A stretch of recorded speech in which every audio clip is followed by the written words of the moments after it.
I never imagined that the biggest threat to my home wouldn't be a storm, a fire, or even a financial crisis. It would be the people who claimed they were protecting the neighborhood. I had lived in my house for nearly 12 years, paid every mortgage payment on time, kept my yard spotless, and never missed an HOA fee. My neighbors knew me as the quiet guy who spent weekends gardening and helping elderly residents fix broken fences.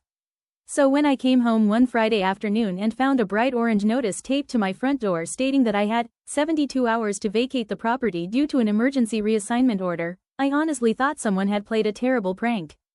The letter looked official enough to scare anyone. It had multiple signatures, several stamps, and legal-sounding language claiming that my property was being temporarily transferred to a government housing monitor, assigned to oversee community compliance. According to the notice, I would have to leave immediately while ownership was under review. It made absolutely no sense. Why would anyone take my house when I legally owned it?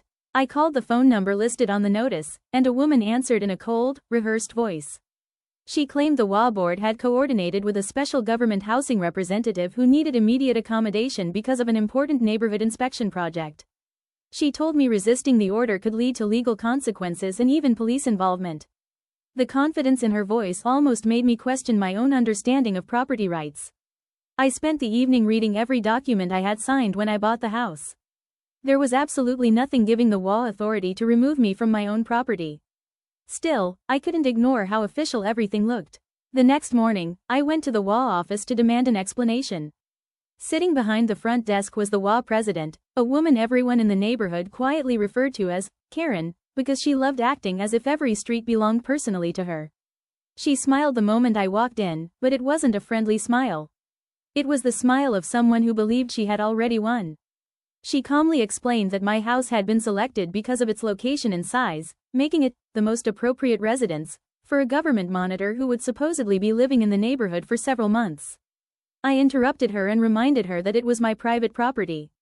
She leaned back in her chair and told me that homeowners often misunderstood the broad authority of HOA boards. She insisted that refusing the reassignment could result in expensive legal proceedings. I asked her to show me the law that allowed any HOA to evict an owner from their own house. Instead of answering, she simply repeated that their attorneys had reviewed everything. Something about the conversation felt rehearsed. Every time I asked a direct question, she gave another vague response about regulations and emergency authority. As I walked out, I noticed another board member whispering nervously to her. Neither of them expected me to notice, but they both looked unusually anxious.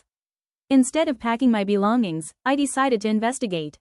I visited the county records office and asked whether any ownership dispute or emergency order had been filed against my property. The clerk searched the records for nearly 15 minutes before looking at me with complete confusion. She said there was absolutely nothing affecting my ownership. No liens, no court orders, no government action, nothing. That immediately confirmed my suspicion that something dishonest